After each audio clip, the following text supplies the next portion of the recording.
just hurt. They hurt. Probably from screaming. In Wyoming, at least 3,000 people are developmentally disabled. Many of them are profoundly disabled and depend upon life-sustaining services. They are known only by their families. For those who do not have a disabled child, grandchild, brother, or sister, the best we can hope for is to consider life through their eyes and ears, and from the perspective of their families. My name is Annie McLaughlin, and I'm the mother of Nathan McLaughlin, who's a young man, nearly 29 years old. He has several diagnoses. His primary diagnosis is regressive autism. I have 2 disabled children. One is 22 and one is 8. My 22-year-old, she was born with Down syndrome. She was born with a heart defect. When she was little, she underwent 3 open heart surgeries. My little 8-year-old, he was born with Down syndrome. We adopted him. He was diagnosed with autism at age 3, sensory processing disorder. He has many medical issues. Yet being a parent of disabled children, it's challenging. It's hard. It causes stress. And I don't mean to be overdramatic, but you do. You spend nights on your knees, you spend nights crying, you spend laughing because it's so difficult. You know, I have 4 children, 3 typical daughters, but Nate will always be my little 14, 15-month-old boy. I mean, I know it sounds crazy, but, you know, after he has a spell and he's tried to hurt himself and he's upset and he's crying and he's unable, you know, I still rock him. I still rock my adult son.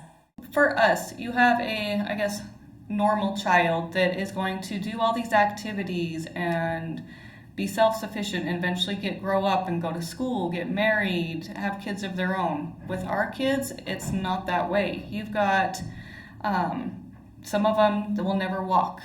They'll never be able to take care of themselves. We're having to provide every need as far as, you know, changing them, you know, getting them to anywhere, brushing their teeth, combing their hair. They'll never, you know, very few of them are ever going to get married or go to school or, you know, have the kids move out on their own. They will be with us forever. Now, you talk about parents having to struggle. How do parents' marriages stay together? This woman had to quit 2 jobs to stay home and take care of her adult son that is jumping up and down, screaming, and hitting her. You know, there's no... Look at Mom. Listen. Look at Mom. I want you to go and get your tea. Go find your tea. Hurry up. Watch yourself. There you go. Lots of redirection in everyday life. We'll see how long this lasts. But bottom line is, we should be funding individuals according to their level of need.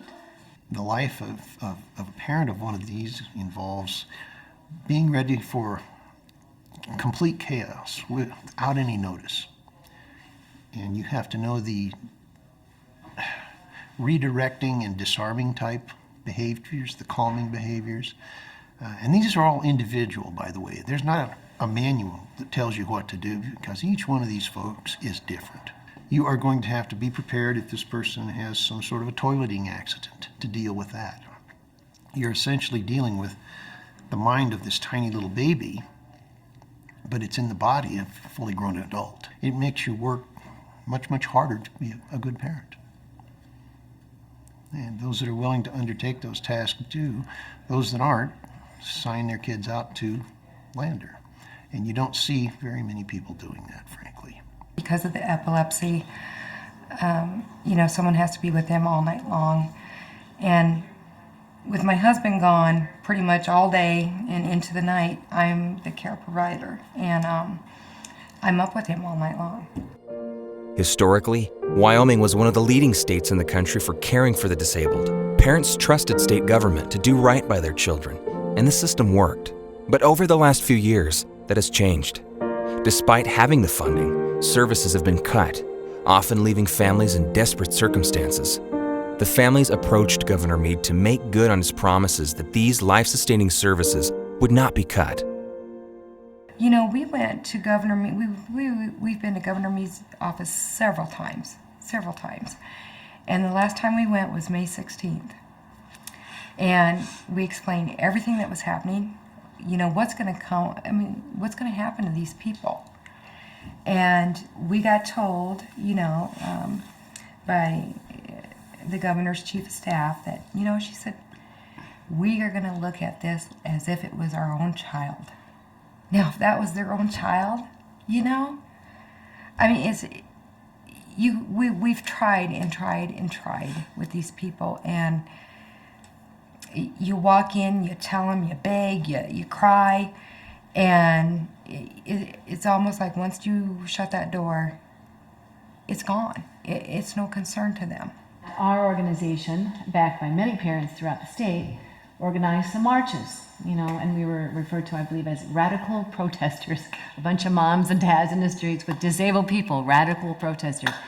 Then there are the various administrative hurdles that are being thrown up with no rhyme or reason or strength of law. It's simply, we want it done this way, we're going to do it this way. It's the attitude. We are seeing providers shut their doors because they can't afford to provide services. And I know right now of a provider that's gotten calls from several people, and they all say the same thing. My child is very disabled and involved physically and mentally. Can you take them? And the response is no, there is not enough money in it because I cannot pay my people, meet my overhead, and keep my doors open and take care of your child.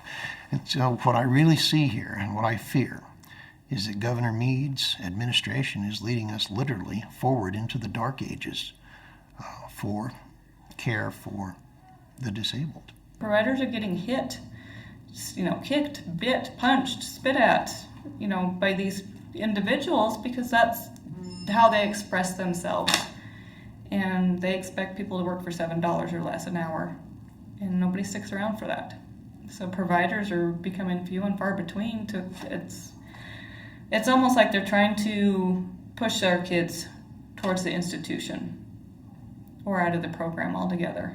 What is the likelihood of me getting someone in this community to want to come to work and work with an adult man that has sexual issues, that has self-injury issues, that has aggression issues, that has darting issues, that has vomiting issues in the morning? So when you look at that and you look at what it takes to take care of him, to keep him safe when he's jumping up and down and attempting to put holes in the wall, and which he has, big huge holes in the wall. Sometimes it literally, even though he's short, 5'5", it takes two adults to escort him to a safe place because he's so manic. And it's very scary and it's very sad to see him that way. But we get through it, but there's no, he should not be left alone for 3 months without care. So that's one of the issues that we're very concerned about. It's okay, you're doing well. What are we going to do when we get done?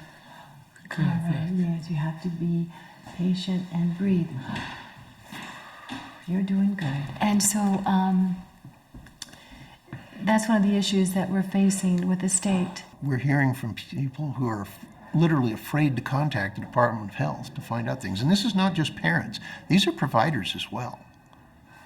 And several providers have already closed their doors, and I believe that's what they want. And you're really, as a parent, in a quandary there. The folks that are supposed to be helping you and have helped you in the past are now lining up against you and engaging in bullying and threats. We've been getting phone calls from different providers saying that these individuals are getting harassed. They're showing up, the Department of Health is just showing up, taking pictures. They're to the point now that these individuals are locking themselves in their room until they leave because they're being harassed by these people. And it's not okay. And I can remember the day in 2008 when I had a meeting, and again in 2009, had a meeting with Cliff Meixel, excellent man. He used to be the director. You felt welcomed. You'd go in there and you'd say, oh my God, this is happening. How can we as a family keep our son and yet get help? And I mean, there was just, these people just bent over backwards to help you. And that is not the mindset of the current administration there. Anyway, there's just a lot of changes for the worse.